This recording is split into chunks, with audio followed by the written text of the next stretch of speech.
And I don't just want to make sad stuff. I don't just want to make super tense, stressful stuff. I want to make happy stuff. I want to make stuff that's celebratory. And if I don't have those emotions, if I don't experience those emotions, it's going to be very hard for me to try to replicate that in the projects that I do.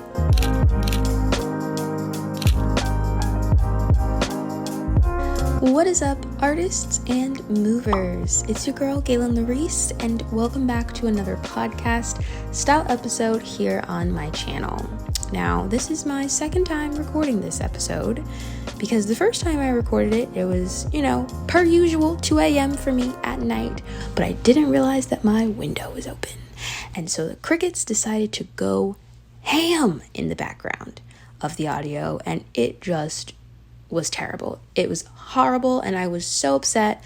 And I was like, there's no way I can put this and have them be listening to this and just hear the crickets in the background. So we're trying it again. That's the creative process. That's what this video is mostly about anyway. So I thought it would be, it would be dishonest if I didn't share with you guys that it was super hard making this. But today's episode is kind of a bounce off of last week's episode where I talked about dance class videos. And in that video, I shared my opinion on dance class videos. And I kind of even shared why I think we're seeing some of the trends that we're seeing in terms of classes that are offered and how I think that's actually connected to the dance class videos that we're seeing. And so in that video, I kind of also try to give you some ways that you can strategize how you're going to take dance classes based on how the instructor uses class video footage. And so that way you can help kind of make your training experience a little bit more diverse. So if you have not listened to that episode, I highly recommend you go listen to it. But in the comments, I remember seeing some of you guys express that you were a little bit disappointed seeing so many dance class videos and not seeing as much full concept videos as we used to see. And I think I really do understand why that is. I have a hypothesis, I guess I could say, for why that is. And so for me, it has to do with the choreography project Lull. And a lull can be defined as a temporary interval of quiet or lack of activity, in case you didn't know the definition of a lull. So in this video, that's what I'm going to talk about. I'm going to share with you guys what that means to me, what the choreography project Lull is for me, and what it means to be between projects. And also I'll just share with you guys some things that I'm doing during my choreography project Lull to keep myself inspired between projects. So this episode is completely for my people who love to make things, my dance fam who love making things.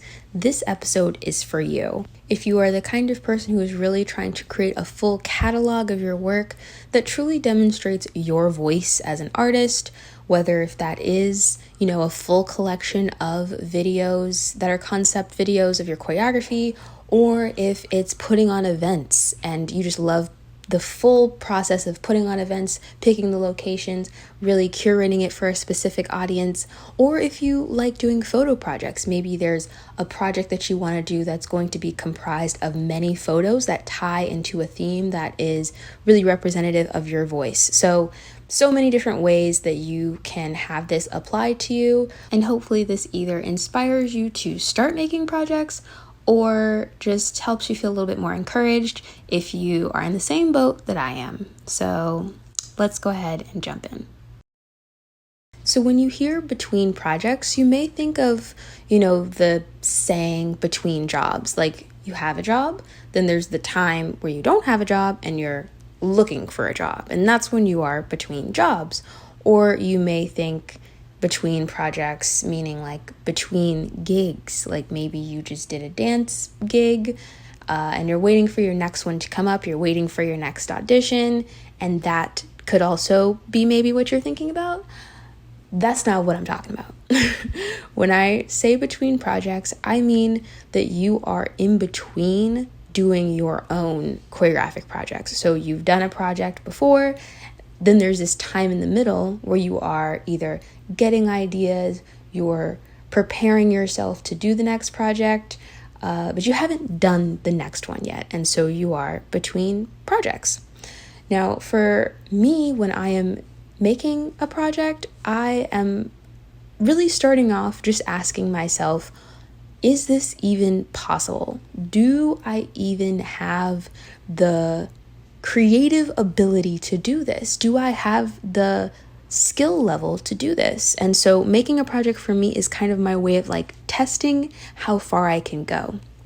And so in one project, let's say I do one and I'm like, oh, I don't really like the lighting there. I wish I would have done something different with the lighting. When I'm between projects, I'm spending that time learning about lighting and learning how to use it intentionally so that the next project I do, the lighting is way better. And now I've improved my ability to make my visions come to life. And so if you are making projects that way, it's kind of your way of making sure that each time you do something, you level up. And that's just how I am. That's how I work. I'm like, there's no point in doing it if it's not going to be better than the last one, or at least if you're not going to try to make it better than the last thing you made. And so when you're like that, especially if you're like me and you're a perfectionist, it gets to the point where the things that you want to change, the things that you want to improve on are going to require some money. They're going to require more money in order to heighten up the production level, to heighten up the production quality. And when you are in that space where maybe you have ideas, but you're not able to fund them the way that you would want to, that's what I call the choreography project lull.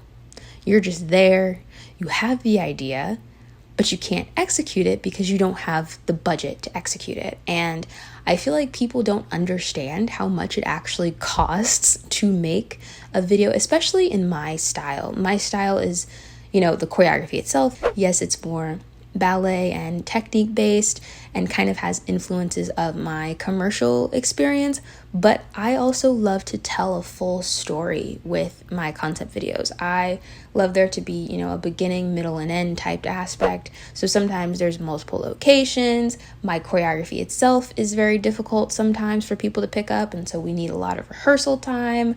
I'm really focused on the lighting, and so it really requires me to also input this director aspect of it that sometimes some people's concept videos don't necessarily include, which is fine. That's their style. But because that is my style, I gotta have some budget to really make these things come together, even down to the costumes and having the costumes really tie into the story well and fit the color palette. Like all of that stuff takes money. And that's why I think we're seeing so many dance class videos, because those choreographers, they do want to do more concept videos, but it is expensive. It gets expensive. And so it's a whole lot less expensive to just have your video footage of your class and just use that as a way to get your choreography out there. And so that's why I don't really harbor any hate towards people who record their class videos a lot, because I get it. I get that like you want your work out there, and to do a full project costs money. So during this choreography project lull, I'm kind of doing things for my brain to keep my brain inspired until I get to the point where I can afford to do that project. And so I kind of want to break down for you guys the 5 different things that I've been doing during this time, during my choreography project lull, to keep me inspired, because it's very easy to get so overwhelmed with the fact that you don't have the money to do what you want to do. And that doesn't mean that you don't have money at all. It just means that you don't have the disposable income to maybe do the amount of projects that you want to do. For me, one of my projects, no boundaries, me really going fully for it, it could cost me, $1,200, and I would love to do, 5 projects a year. But that means I have to have that kind of disposable income, which I don't at the moment. And so that can cause you to kind of have this voice in your head that's constantly telling you like, hey, that idea you have, that idea that you think is really great that you have, yeah, you still can't do it. You still can't do it. You still don't have enough money to do it. oh, you have more details now, but you still can't do it. And so it can get almost, it can cause you to be more anxious. And so doing these things during this lull is kind of helping me. So the first is that I'm watching old series again. I'm watching things that I've watched before, but I'm watching it with new eyes. And so the thing that I'm rewatching right now is Mad Men. I love the series Mad Men. I think that it is just, the script itself is so good. The actors' choices in it are so interesting. The color palette, I think, is beautiful. Ryan Murphy, who does a lot of the, he does like American Horror Story and all of those type series, his color palettes are nuts. But I'm just saying that to say that I'm watching old things now, but I'm watching them with new eyes. I'm watching them more with like a director's eye so that I can use them to learn from. And I think that's one of the biggest things that I've been doing right now is just taking time to be like, okay, so when I do this project, what are the details that I want to make sure to really bring to the project that are going to make that huge difference? And having a good director's eye for how they're choosing to shoot something, how they're choosing to introduce a new character, really helps you kind of hone your eye as a creative. I'm also really super interested in ads right now, and maybe it's because I'm watching Mad Men, but I feel like ads are super interesting because they can be so effective and, you know, often less than a minute, down to 30 seconds, some of them. And it's like, that takes so much creative forethought to make something so effective in that little time. I could go on, but I'm not, because I'm going to be focused. I am focused right now. But yeah, that's the first thing that I'm doing is just watching old series with a learning eye. The second thing that you can do during your choreography project lull is to really force yourself to choreograph specific amounts of choreography. So I'm not choreographing a lot right now. I'm not dancing a lot right now. But when I choose to, I tell myself, okay, Gaylyn, you need to choreograph 2 minutes of choreography as if you were going to teach it to someone tomorrow. And that's very different than just choreographing something on a whim, you know, for yourself.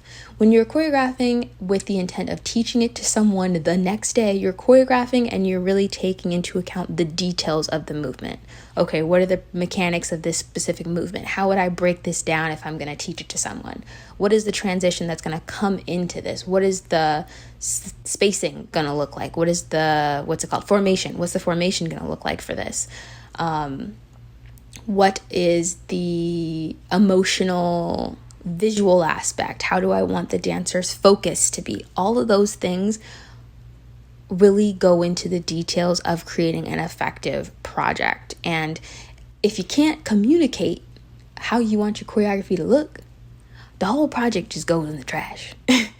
So being able to actually break your choreography down into digestible bits, and also forcing yourself to create a full, 2 minutes. It's easy to just create a little something that's, 3 or 4 8 counts, but giving yourself, okay, 2 minutes worth of choreography, now you're working. Now you're working your brain. Now you're thinking about also, what is the costuming going to look like? Is this movement going to work with this costuming that you have in mind? Is the costuming going to get in the way? Do you need to change how you're thinking about what you want it to look like visually based off of the way that you're choreographing? Or do you need to change the way you're choreographing so that it fits into this visual aspect of the costuming? All the details, right? So that's the second thing that I've been doing, is just choreographing as if I'm going to teach this tomorrow. Makes a huge difference. Now, the third, and this is kind of connected to the first one. So the first one was watching back old series and old movies with a new eye, with a learning eye. And the second was to choreograph as if you're going to teach it tomorrow. The third is to allow yourself to go down rabbit holes. What is my most recent rabbit hole, you may be asking? CGI food. I am really into CGI food right now. How did I get there? How did you get to CGI food, Gaylyn? That's very weird and very specific. Well, let me tell you. So I was watching some work by this guy, and he does a lot of photography where he uses 3D printed objects. I'm having trouble remembering his name, so I'm going to have him linked down below, and I'll flash some images of his work up right now just because it's so great and so like you can just really tell his specific style from his work. I love it. But he makes these 3D printed objects, and then after printing them, he paints them. And after painting them, he creates a full photographic backdrop to take photos and images of them. And sometimes he also uses CGI. So he really is just mixing all of these different media together, which I think is super cool, and just really testing the bounds of his creativity. But it got me interested in CGI, and somehow I got to CGI food. And it's nuts. It's nuts that people go into this Blender software, which is free, by the way, and you think it's a actual piece of footage. Like, it looks like it was filmed. It could be blueberries falling onto a plate, or coffee being poured into a glass or into a mug, or dog food being poured into a bowl. It looks like it was something that was, captured on video, but it's not. People have actually drawn these things, and they've drawn them and to such detail to the point where it looks like it's an actual video. Anyway, so that is my current rabbit hole. That's the thing that randomly I just go and I look up videos of people making CGI food stuff. Whenever I'm watching an ad come up, I notice if there's CGI food in there. And for me, it's really just helped give me another tool in my brain. Like, oh my gosh, if I get the opportunity to do something with food and I know someone who does CGI food, I'm gonna make that happen. And now my brain is able to go to these other places because I've allowed myself to go down this rabbit hole. And so why did I just talk to you about CGI food for that entire, 2 minutes? Because finding things that interest you without giving yourself all of this judgment over it, like, oh, that's weird, or how are you even going to use that? That's not related to dance, will actually give you more tools to use in the future and give you a different way of being able to add new things to your projects that you had never even thought of. And this is super related to video, right? CGI food is very related to video, but it could be something, on nails. I had a whole phase where I just looked up people doing acrylic nails and putting things in the nails, putting fluid in the nails so it looks like a lava lamp, putting glitter in the nails, and all these different designing patterns and techniques, and I would just sit there and watch them for hours. And it sounds like it's such a waste of time, but it really does help your creative eye, and it helps you really think outside of the norm. Now, the fourth thing that I've been doing, and this is probably one of the most important things that I've been doing, honestly, is I have been studying how the money moves in the industries that I would like to work in. If you want to get to the point where you are making enough money to fund your own personal projects, to fund your own creative voice, it greatly benefits you to learn how that industry works. Learn who are all of the players that make that thing possible, and learn how money is exchanged in that process. Learn what those numbers look like. Because when you do, then you can kind of, get in where you fit in. You can make it work based off of where you think you best fit in this entire process. So, for example, let's take a music video.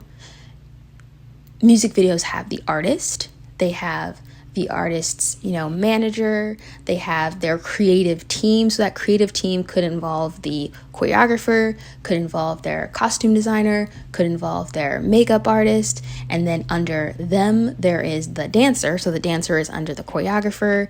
Then there is, the dance studios. Choreographers are finding these dance studios. Dancers rehearse at the dance studios. Those studios have owners.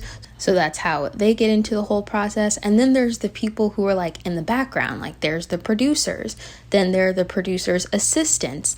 Then there are production coordinators. There's people who manage the budget for the music videos. There are people who do the food for the music video shoot days. Those are the crafty people. There are people who are PAs, who are just general assistants on the entire project. There are so many people involved in making a music video happen that if that's something that you want to get into in some way, you could kind of find where you could get in and see how you could get your money there. And also maybe possibly create connections that allow you to do more stuff. And so I think that research aspect of it is huge in terms of helping you really find the financial means to execute the projects that you want to execute. So study up on how money flows in the industries you want to be a part of. That music video one was just one example, but really go dig deep. There's so many other people that I didn't even mention in that too. And so, learn your industry, learn who is there and how the money's moving and what those numbers look like. Now, the last thing that I've been doing during my choreography project Lull, and this is going to sound super cheesy, y'all. I'm warning you, it's going to sound super cheesy. But I've been doing more things that make me happy. Here's why. So when you realize that you don't have the funds to execute a project and you have this project in your head, it can, like I said, it can start to really stress you out because it's like a constant reminder in the back of your head, like, you don't have enough money for that. You don't have enough money for that. Oh, that's a great idea, but you don't have enough money for that. And so when you get to that point, it can kind of start to make you feel anxious. It can start to constantly make you feel stress. And for me, as someone who is predispositioned to depression often, it can honestly start this like downward slope really fast. And what I've found is that doing things that make me happy obviously make me happy, right? And that's great.